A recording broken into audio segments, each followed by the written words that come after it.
female human and 3 biological quadrupeds inside the structure. Target female and 1 canine in the attic space. 2 canines on the ground floor. Be advised, the suspect is positively ID'd as high-value target Bonnie. She is aware of your approach. Alpha copies. Main entrance is likely fatal funnel. Shifting to explosive breach. Alpha 2 points of entry. Internal tracking shows 1 canine stationary adjacent to Charges set! Ready on the wall! Execute! Entry. Liquid toxin on deck! Avoid contact! Copy, step wide. Canine people! Down! Room clear. Reporting second canine moving on your flank. I have it.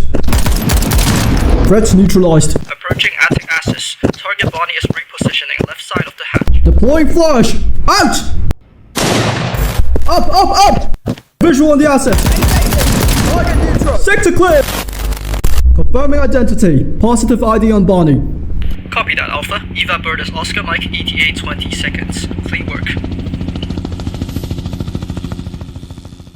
Good morning, good afternoon, and good evening, ladies and gentlemen. Welcome to this episode of Bonnie Army, capable of releasing 2 toxic hounds, creating toxin zones, delivering massive debuffs to enemies, summoning dead heroes, and reviving allies in a flash. Bonnie is easily one of the most multifunctional and the most powerful hero to have ever existed. In this video, we will dive into the mechanisms, interactions, and gameplay with Bonnie. Before we begin, I would like to express my huge gratitude to my wonderful supporters who have been using my creator code, CHRISKYLE. If you enjoy my videos, you can show your love by heading to the shop, scrolling down to the premium section, and putting in my creator code here. Whenever you make a purchase, I will receive 10% of the income. If you use my creator code and buy at the Bullet Echo web store, I get 15%. My supporters can join my Discord server and get one-to-one tutorials, gameplay reviews, reserved team spots in live streams, and automatically participate in monthly giveaways. So it's absolute value. Your support is great motivation for me to make more high-quality videos. So what are we waiting for? Let's roll out!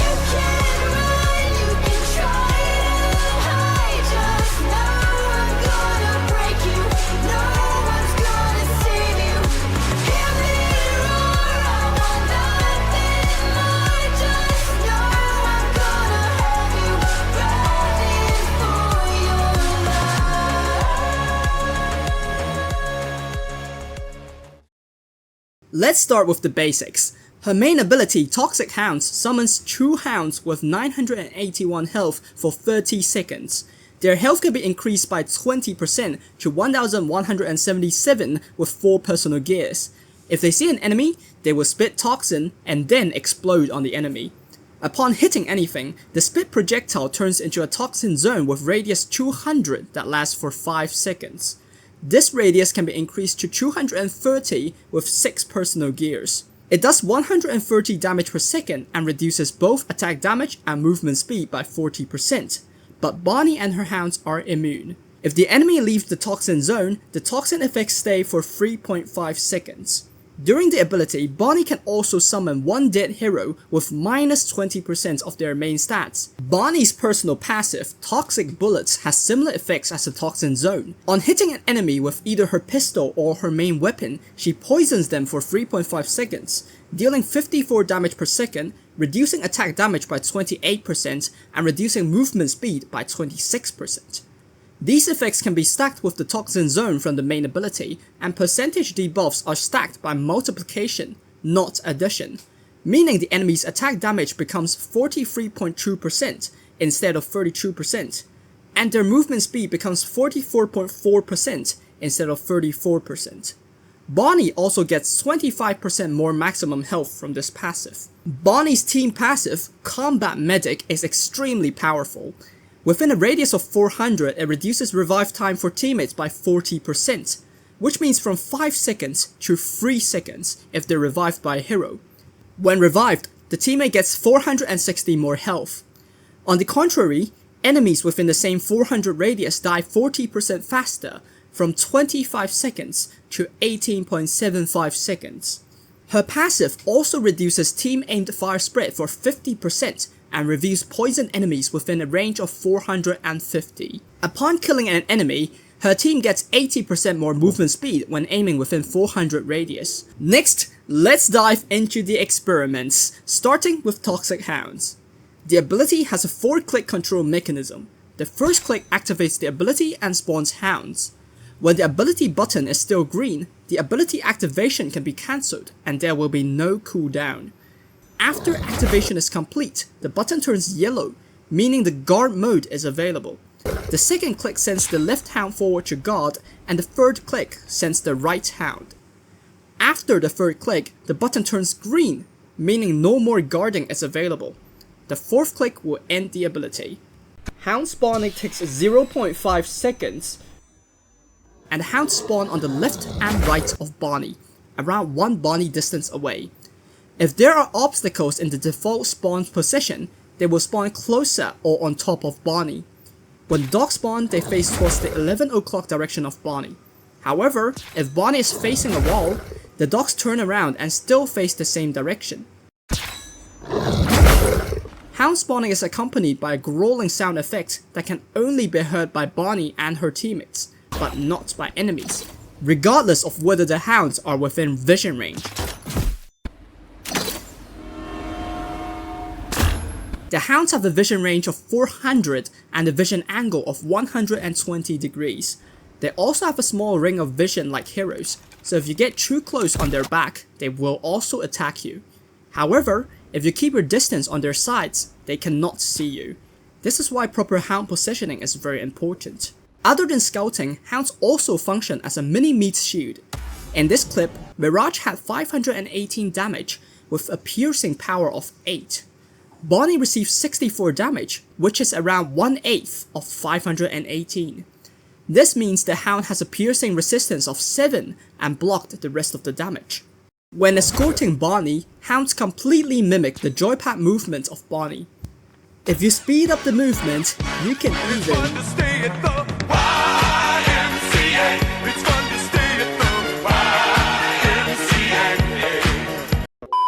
When they're not dancing, hounds can move at a maximum speed of 220 and can follow Bonnie through gaps. When Bonnie stops, they stop at a fixed distance on her left and right. However, if Bonnie hits stim, she will outrun her hounds and even die before her hounds can support her. Therefore, when rushing through enemy lines, make sure your hounds are close by. When moving at maximum speed, hounds have a movement loudness radius of 200, which is smaller than Bonnie's 300, making them extremely stealthy and perfect for ambushes. Speaking of ambushes, we must learn about the hound's guarding mechanisms. First of all, we need to measure their guarding distance. In order to do this, we first recorded Bonnie sending her hounds while standing on the exact same spot as Lynx. Knowing that Lynx's passive radius is 400 as shown by this green circle, we move over to GeoGebra and draw a 400 unit long vertical line AB along the axis, then scale the image so that the line becomes the radius of the passive circle. Next, we make sure point A is on the exact center of Lynx by drawing a center around A that fits the little dotted line circle around Lynx. Then, we create point F on the dogs and try to find their center using the same method. Finally, we measure line AF and get a guarding distance of around 500. Little errors exist because the screenshot scaling and center finding is not exactly accurate, but the result is good enough. When sending hounds, we can make use of both Bonnie's 400 passive radius circle and her 550 vision radius to estimate guarding position and send hounds with great precision. In this example, the hounds can provide maximum vision while barely hiding inside the bush. The guard function also has other interesting mechanisms. Hounds can be sent through SMG gaps. However, they also avoid some SMG gaps, which is a possible bug.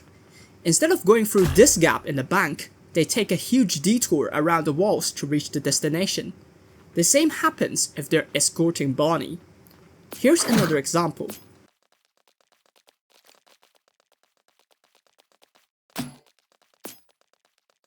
For non-passage gaps that only provide vision, the width of the vision ray determines whether the hounds will go to the other side.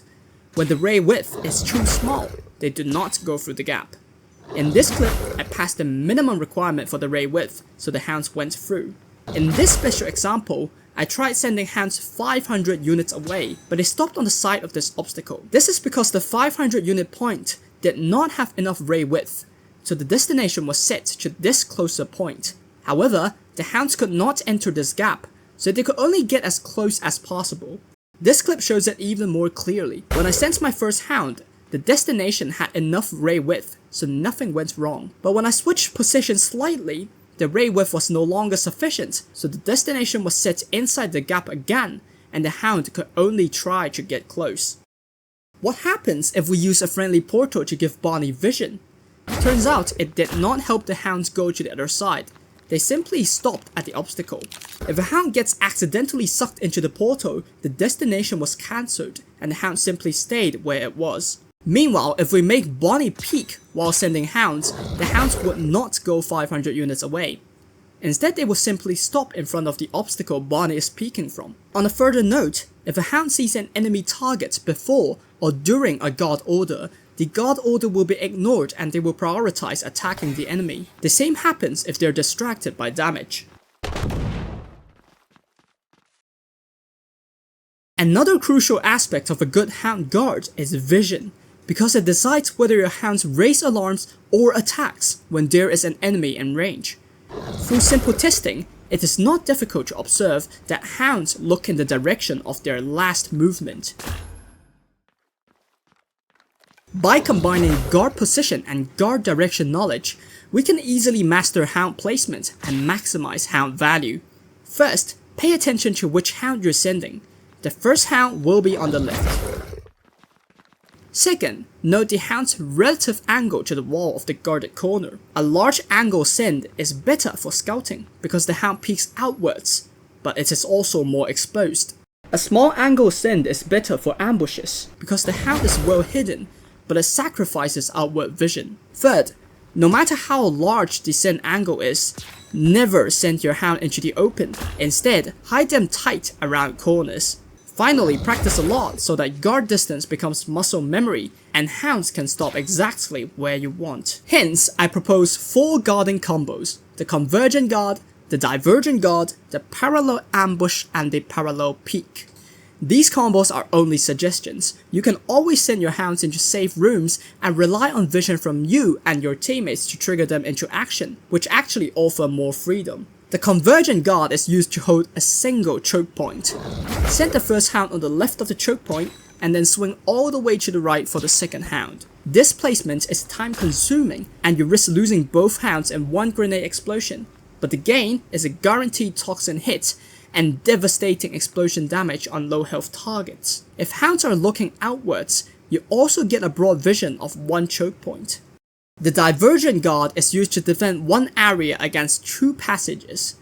Use the X positioning, sending your first hound from left to right, and then your second hound from right to left. Here's another example.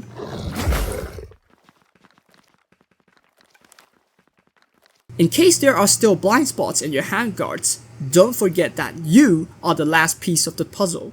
You can either compensate for hound vision or watch a third angle. The parallel ambush is used when you want to set up an ambush in 2 parallel paths. Use the 11 positioning, sending the first hound from left to left and the second from right to right. In the same parallel path scenario, if you want one hound to peek and the other to ambush, use the parallel peek, left to right and right to left. And on to Hound Projectiles. A projectile launch needs to fulfill 3 criteria.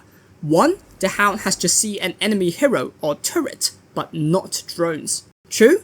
The hound has to turn to face the enemy completely. 3. The hound has to be far enough from the enemy, otherwise they simply explode on the enemy without shooting projectiles. This is also something you want to pay attention to when sending hounds to guard.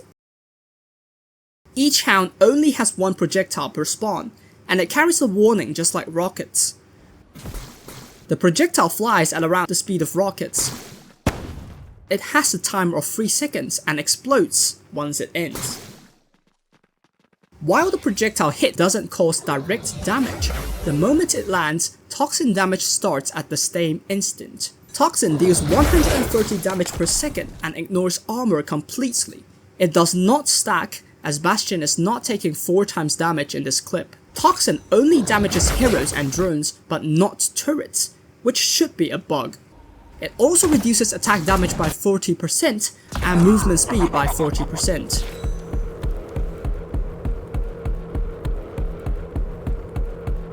It is very important to know that all Toxin Zone effects, including damage, attack debuff, and speed debuff, apply to teammates as well.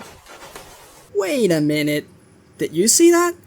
2 minus 130 damages applied in quick succession when the Toxin Zone ends. This is definitely a bug. My suspicion is that the Toxin Zone lasted barely long enough to apply the final minus 130 damage to Ghost. When the Toxin Zone ends, the Toxin effect has to last another 3.5 seconds.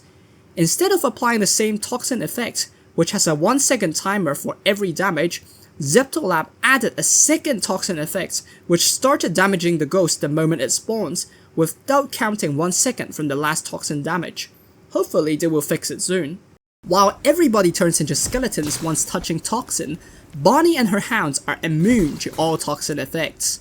However, Zeptolab's description is slightly misleading. The all Toxin effects here refers to all Toxin Zone effects from Bonnie's main ability only.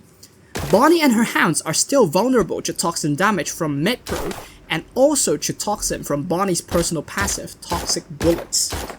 When hounds reach an enemy, they explode, causing 600 area damage within a radius of 150. This Cyclops has health 1541, armor 1800 and armor resistance 8. Hound Explosion has armor penetration 30. By applying the formula, we know that 27.6% damage goes to health. After taking 2 explosion damages, Cyclops has 1209.8 health, which is rounded down to the nearest integer in the game. As for armor, the theoretical damage should be 868.8. However, Cyclops took 1302 armor damage, which means the explosion has an armor damage multiplier of 1.5 times. The following part is just as important for Hound Mastery: the Hound Triggers.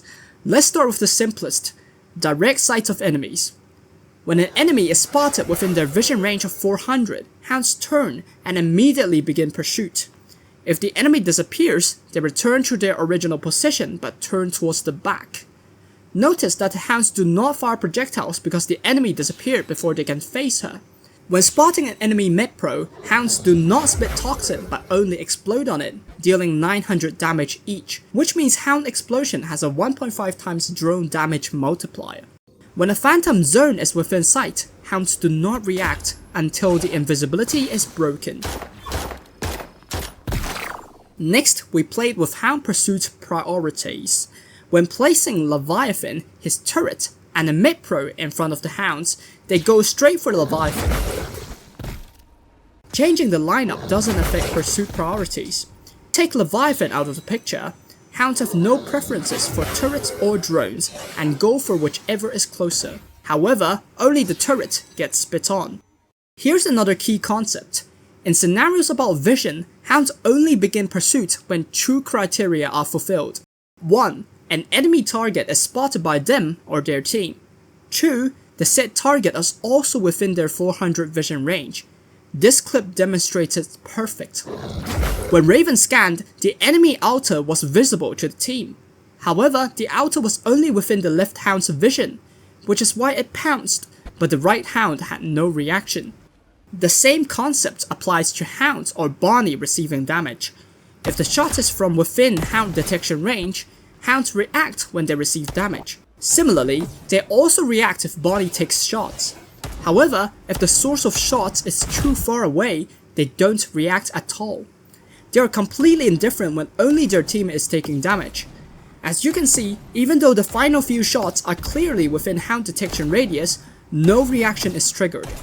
If hounds are damaged from long range, such as by Bertha suppression, they do not react either. Now, let's swap the type of damage from bullets to grenades. When trying to test hound healing, we accidentally discovered that hounds track the source of grenade damage, regardless of whether it is from a teammate or an enemy. If the grenade is from a portal, they ignore it. If the enemy throws a grenade, damages the hounds, and then escapes through a portal, the hounds stop at the portal exit. The phenomenon is observable across several other forms of damage, such as arrow rain, smog passive burn, agent drone explosion,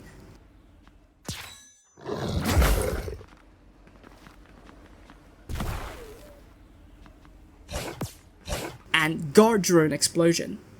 The last one is particularly interesting. After the explosion, the hounds tracked the ghost's position at the instant of explosion. This is stationary tracking instead of real-time tracking.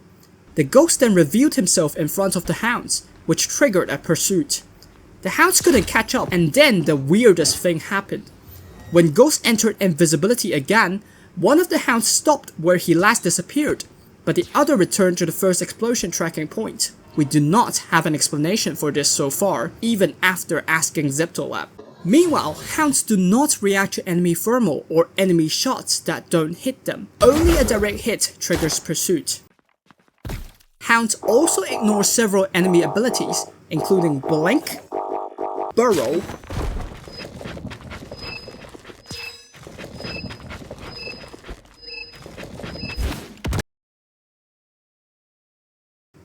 and Rampage. The following part investigates how Bonnie's ability interacts with other abilities, starting with invisibility. When Ghost makes footsteps around the hound, it doesn't react. But if Ghost gets too close to the side, the hound explodes.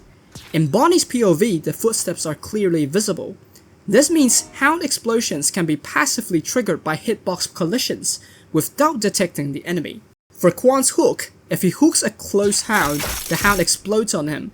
But if the hound is far away, it dies during the hook and does not damage Quan. The toxic spit can also be hooked like any other projectile. It turns into a toxin zone upon contact. As for hook priorities, hounds can block hooks for Bonnie, meaning Bonnie and her hounds have equal priority levels. Hounds can get hooked even when behind chests, meaning they have a higher priority level than the chest. For grenades, friendly nades do not collide with hounds, but enemy nades do. Upon contacting the toxin zone, grenades explode instantly. Fire nades work in similar fashion. They explode upon collision with hounds. Hounds show exceptional intelligence when encountering fire zones. When sent into the fire, the hound avoided damage at first, but then dived straight in. When the fire ended and had barely enough health left, as if it knew when the fire would stop. We believe that the dogs actually know the remaining fire duration and can calculate the amount of damage they take in that period of time. Once the amount of damage they can take from the fire is lower than their health, they ignore the fire and proceed towards the destination. When the destination is on the other side of the fire, they take a detour to reach it. You can actually make use of this feature to send hounds on a flank, attacking the enemy from where they least expect hounds to appear, because they think the hounds must come straight from where you are. During escort mode, hounds are also capable of calculating whether they can move through the fire safely. Hounds react slightly differently to gravity zones because it doesn't deal continuous damage. When the destination is in the closest semicircle of the grav zone, hounds dive straight in. When it is not, they take a detour until the destination is in the closest semicircle to them.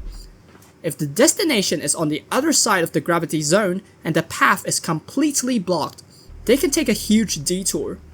Notice how they continue on the detour even when the gravity zone has already disappeared. This is because the moment destination is set and the gravity zone is detected, the hounds have already set a path checkpoint here, which is on the border of the zone where they expect to wait it out. Even when the zone is gone, they still go to this checkpoint before approaching the destination. For Blizzard's freezing mines, the Toxin Zone triggers them instantly. If a new mine is placed on top of an existing Toxin Zone, it explodes after a brief delay. When hit by Twinkle's force bombs, hounds get stunned. Then, they simply return to their guarding spot. For Scratch's shield, hounds can be targets of shield tracking. This means Scratch can counter Hound swarms effectively and even kill Bonnie in the process.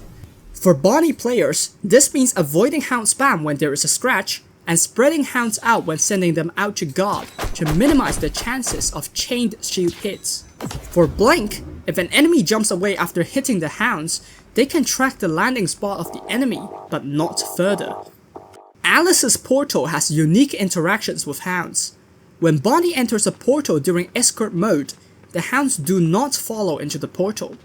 Instead, they start tracking Bonnie even if she is on the other side of the map.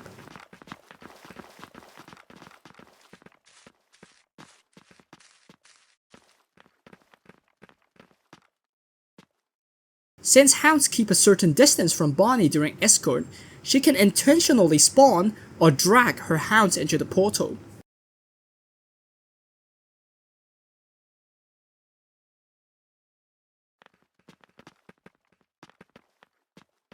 During tracking, they can be distracted by the sight of the enemy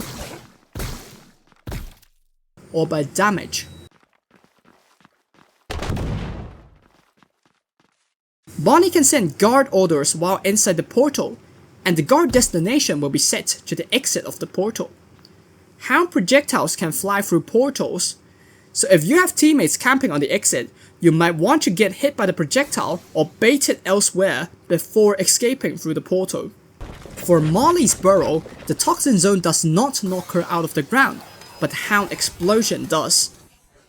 Test Lightning Ball can evaporate Hounds. When Hound projectiles hit the ball, they disappear and form Toxin Zones immediately. The Toxin Zones are not affected by the Lightning Ball. For Angel, Hurricane, and Bastion shields, Hound projectiles turn into Toxin Zones on contact. The shields cannot block Hounds and they explode anyway. The results are similar for Satoshi and Blot force fields. The Toxin Zone can form across force fields, forcing a retreat. Hounds do get trapped in the force fields, buying time for healing and killing Hounds. For Outer's decoy, Hounds cannot differentiate between the real and fake Outers. As you can see in this clip, both Hounds fire projectiles at the decoys. The right Hound exploded on the decoy, and the left Hound only went for the real Outer because the decoy disappeared. This means Outer players can easily counter Hounds and their Toxin Zones with decoys. For Bonnie players, this means differentiating real and fake decoys before sending Hounds, and picking out decoys with your gun before Hound deployment. Hounds also interact with various passives and effects. First, they trigger some enemy passives, such as on damage passives like Slayer's targeting and Blizzard's Icebreaker. However, her on-kill passive Phase Shield is not triggered. Similarly, killing Hounds do not trigger Quan's Beast. Hounds also don't trigger on-kill passives that deliver debuffs for the enemy, including Raven's Tactician Disarm and Gravielle's Heal Block. Meanwhile, Hounds can be subjected to a wide range of effects. They can be healed by Team Heal, Sparkle's passive, and MedPro.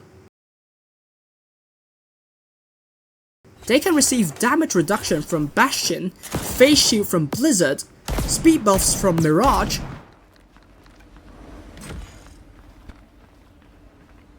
speed debuffs from Alice Porto,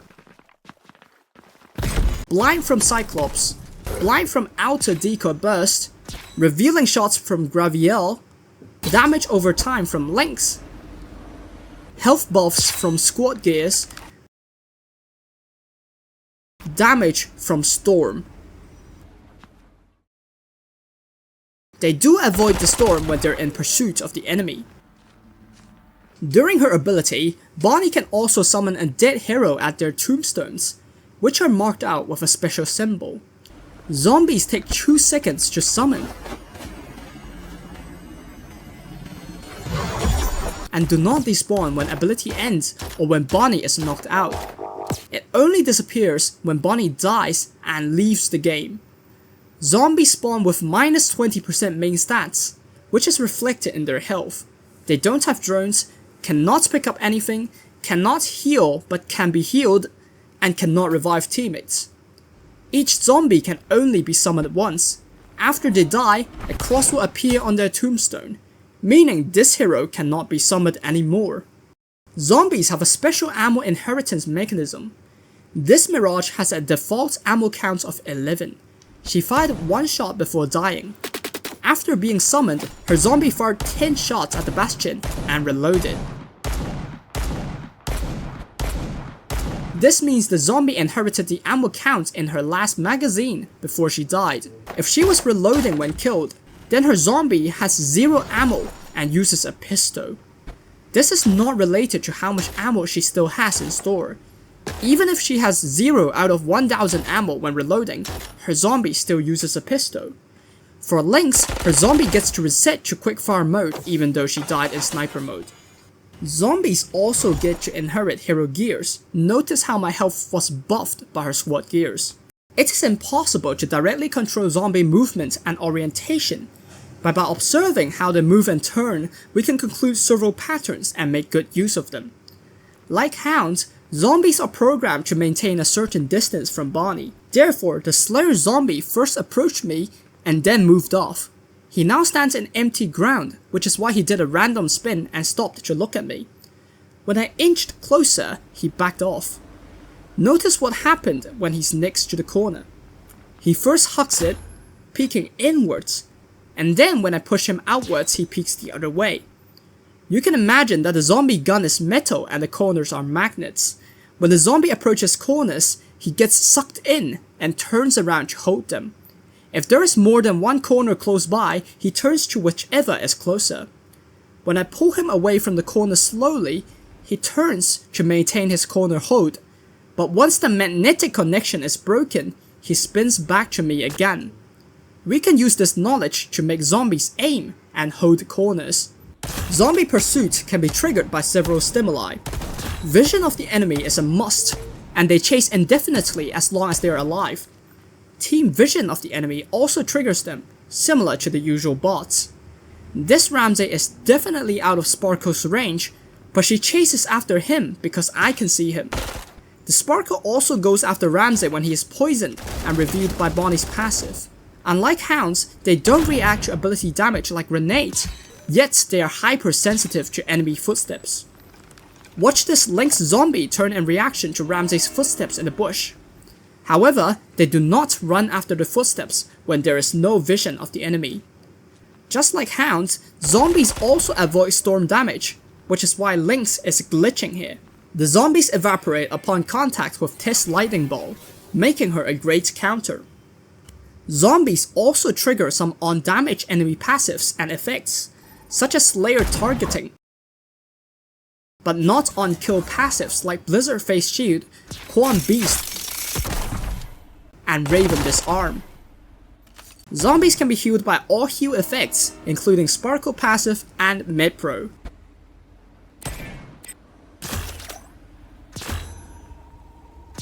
For the zombies' own passives, on-kill passives like Raven Disarm don't work because the kill is registered on me, but damage-receiving passives like Bastions and on-hit passives like Hurricanes work. Check out that beautiful instant armor recharge. These passives are a key factor in determining what hero to summon, but don't forget that passives from the same hero don't stack. So if you already have a Raven in your team, you won't get extra range from another Raven. When fighting armored targets, Ghost is a great choice as he adds your armor penetration by 18. If you're against high damage enemies, Bastion is a perfect choice for damage reduction and body blocking. Sparkle is your ideal bodyguard against most melee enemies. You can also summon Outer, the screw-all DPS monster.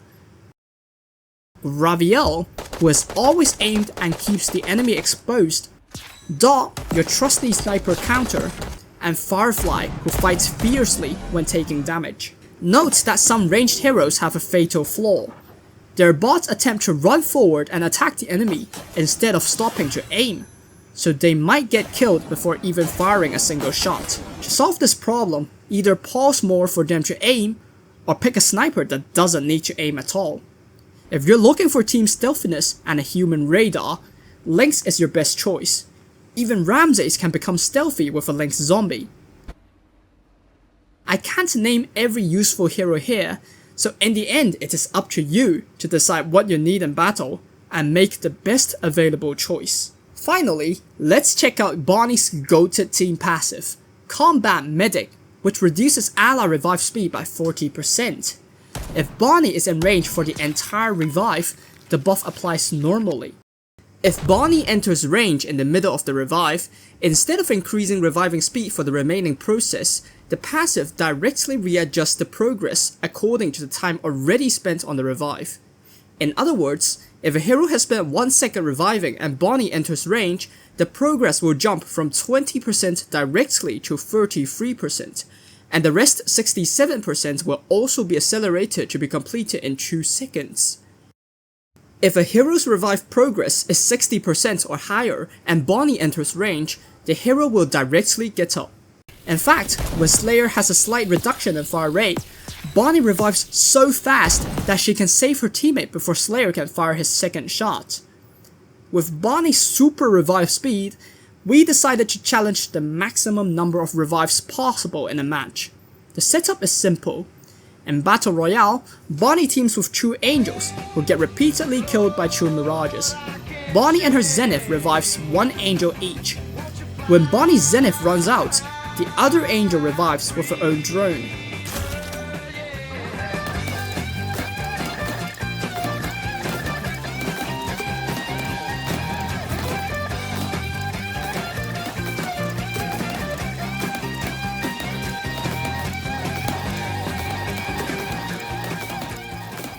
At the end, we achieved 34 revives. To ramp up the challenge, we headed over to SVS, where we revived 3 angels at once with 2 Bonnies.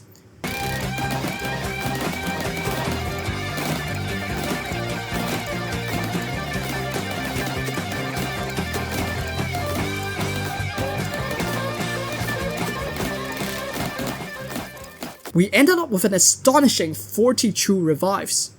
As you could have noticed, both of our challenges were imperfect. We look forward to being challenged, and hopefully you guys can set a higher record. In this following part, I will offer detailed analysis of my Bonnie gameplay, where I will showcase Bonnie skills and game sense and talk about the good and bad decisions I made in battle. Enjoy! Alright ladies and gentlemen, let's begin with a match I played with Rice and Nimic on livestream. We're spawned in this location in the bank where we're immediately threatened by 2 closest spawns which can totally sandwich us. Sometimes when you're playing SMGs you don't need to overcommit. This is why I released my hounds right at the start and sent them into position as quickly as possible before I went back for ammo. If enemies rush, hounds can defend. If teammates push, hounds will assist when they see the enemy. However, if hounds meet enemies at the corners, they might not have enough time to spit projectiles. Therefore, you can place them at these 2 corners to make sure you can engage toxin zones in your defense. After setting up defense, I turn around to check the team's back. This is extremely important in Bull Echo, where flanking and ambushes are common. I was about to place Phantom and camp with my range, but a Twinkle came rushing through. At the same time, Raven scanned and took out 2 bots. Notice how one of the hounds engaged and spit toxin. If you want to maximize Bonnie potential, you need to excel in multi-directional area control using vision from hounds, toxin zones, and also your firing range. I make use of the remaining ability duration to summon a zombie. Angel is not a good choice, but I wasn't paying attention to who died here. If possible, keep an extra eye on dying heroes so you will know who to summon. Raven played too aggressively here and barely escaped Bertha. We remained strictly disciplined and held tight corners when not rushing.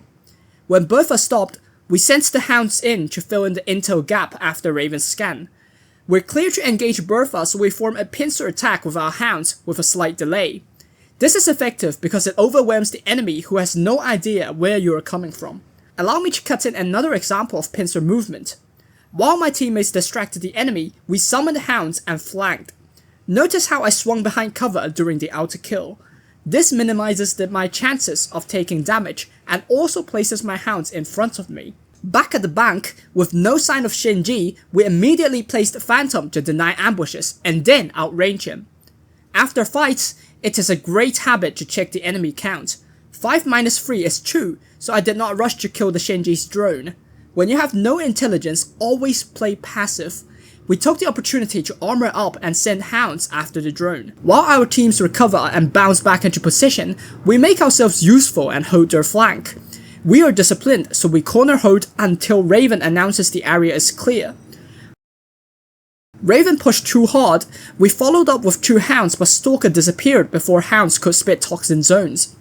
We placed Phantom to revive because it can cover me from the Stalker. When the Phantom lit up, I knew the Stalker entered.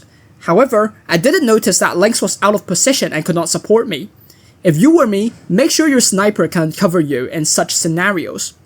Fortunately, the Stalker didn't play well and gave us the win. This next match is a perfect demonstration of Bonnie's support and clutch potential. Our spawn is relatively safe from sandwiches and we can focus our attention up front. I called hounds before getting ammo because calling hounds disrupt reloading. We're playing with Shinji and Scratch, so we're going for offensive hounds with 1 hound on each path. The Shinji nade forced me on the flank, but fortunately, I retreated alive.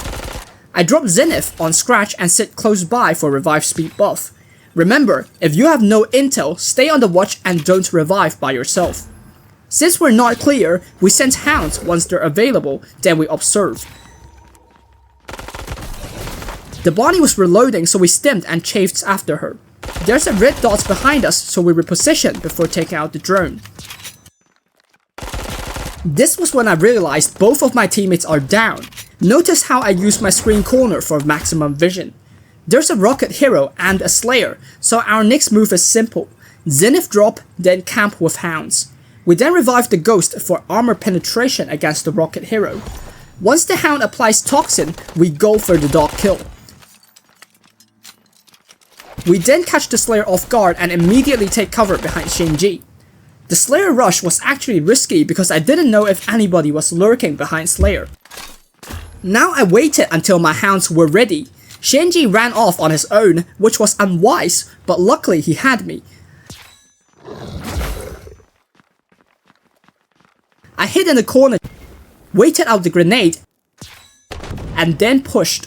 I spread out the hounds to locate enemies ASAP, then I took off after the Bonnie, who was on a passive retreat and unlikely to kill me. A Sparkle came after me, so my first reaction is Zenith to bait her shots while I cleared her line of fire. She reacted with a grenade, so I collected my Zenith and retreated while my hounds were in cooldown. I was also very low on ammo.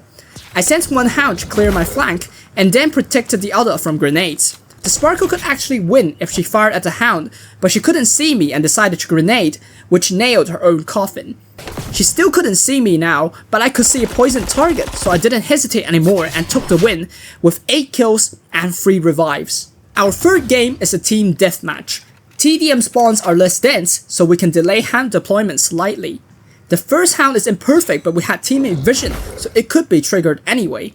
The second hound is for bush scouting. I kind of rushed to deploy, so it would be better if I pointed it at the bush exit here. We had good information from Raven, so we stayed safe. The Dragoon was jumping in blind and we didn't move, so he wouldn't know we're here.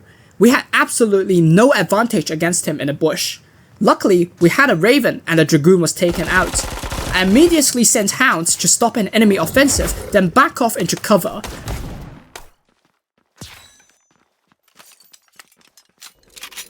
I was trying to go for a flank here, but decided not to be too aggressive. Instead, we played counter flank and saw if anybody was going to flank Slayer.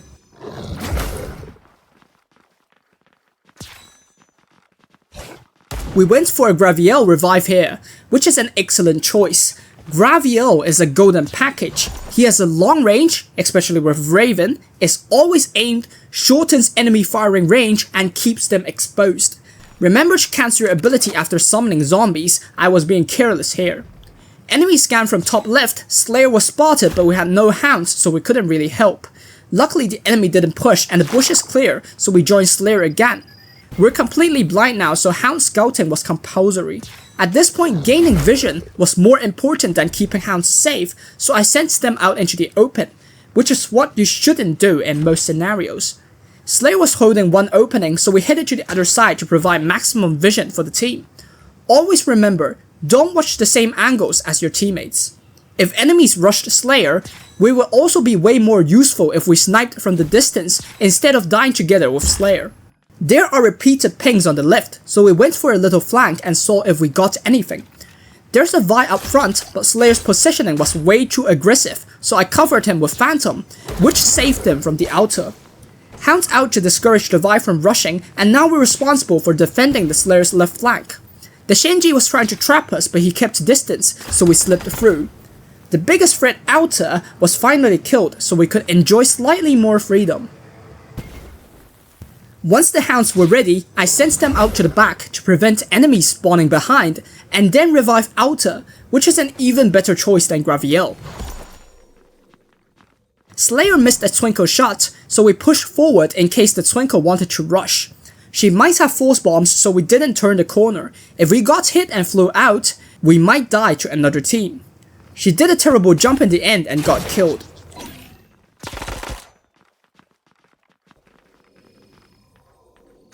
Clumping together here was not an option, so I expanded team control with a Phantom camp, only to be met with a Shinji nade.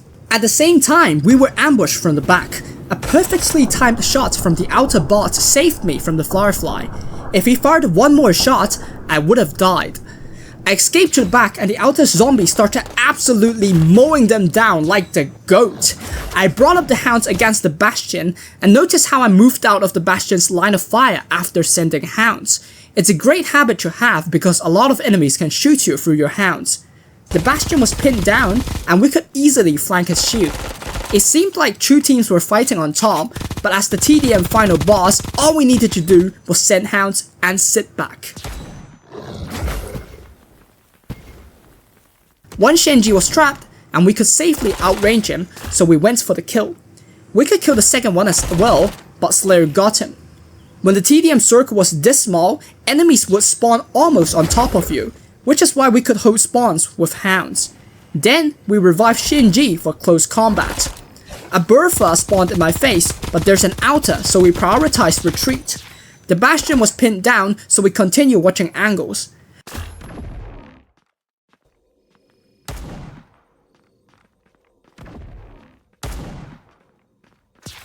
When Slayer pushes, we lurk behind.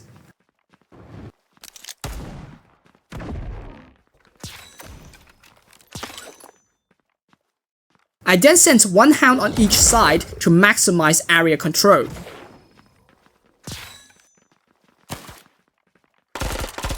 I hesitated here and didn't hide in Phantom fast enough, but we had such a massive advantage and the game was already over.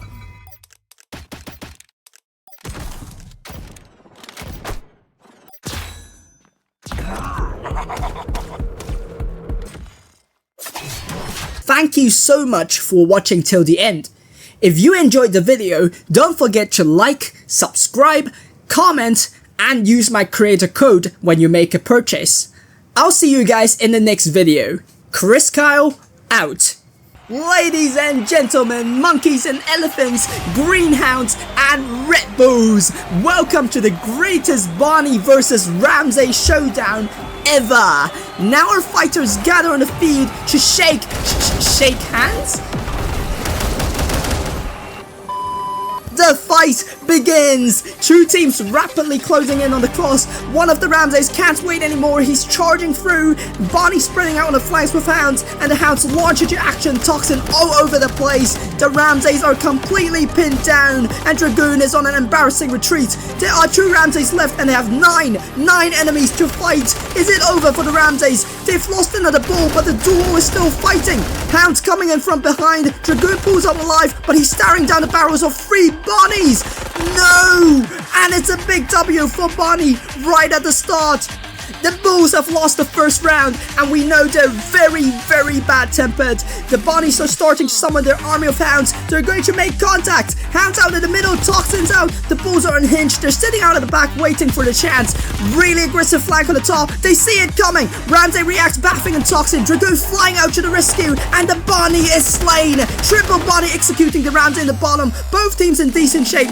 No! They didn't see the Ramsey coming. They're kicking them around like football now. Such such furious comeback. Look at that Ramsey, look at that Ramsey. It's Fast and Furious 11. He cannot catch up. Bonnie, no, he hit the Hound. Instant death for Bonnie, but they still have one Bonnie alive with a revive. Off she goes for the Dragoon, but Dragoon escapes in the nick of time. Bonnie's still going for him aggressively. Ramsey from the top, Ramsey in the middle, Ramsey from the bottom, and Bonnie is rammed into a 2D poster. What a funeral it is, and the Ramseys take one match back. Game 3 begins, and it's getting increasingly heated up. Are the bodies bouncing back, or are the bulls ramming their way to victory? The crowd awaits. Flank again on the top. Dragoon disengages. It's Toxin Festival down here, and Ramsey has his bones dissolved before he can make a move. Ramsey charging in only to face a wall of hounds. The bodies are still all alive. Ramsey running away from the three-headed menace hill below. Massive bull swaying down the lane. Where is he from? Where is he from? He straight out T-bowed the bodies, but he knocks his Dragoon away, and a perfect run turns into dust. Bonnie takes the opportunity to kill the Ramsey. It's a Dragoon 1v3 now. Hounds take out Ramsey's drone. Dragoon is completely in the dark, and the fangs of hell are crushing down on him. He jumps and takes the bodies out, but that is his last dance. Rest in pieces. Game 4, it's a 2-1 with Bonnie on the lead. The bulls are furious now. Are they gonna take the match back into their own hands? They're engaging in the middle. Double Ramsey's coming in. Here comes the unstoppable force, and one body is out. Two bodies out on a failed flank. They're still fighting down there, but this bull manages a trade. Excellent pull off from Bonnie. She's still alive, but so is the Ramsey drone. She can't clean up. Wait a minute. A body revived an instant kill. It's a 1v1 of all the drama, of all the excitement, and it comes down to a 1v1. Dragoon taking the first move. She comes in from the angle, and it goes terribly wrong. Dragoon clutches the win, and it's a draw for the game.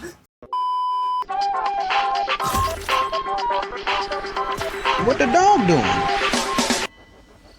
お前はもう死んでいる。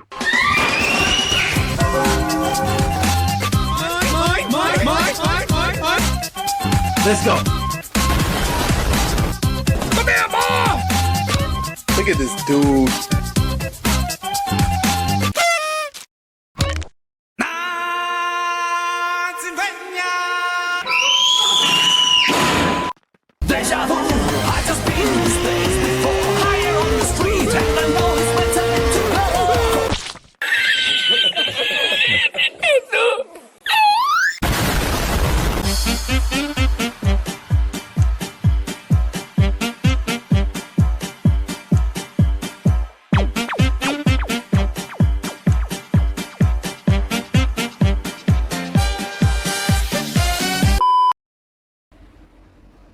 Bruh.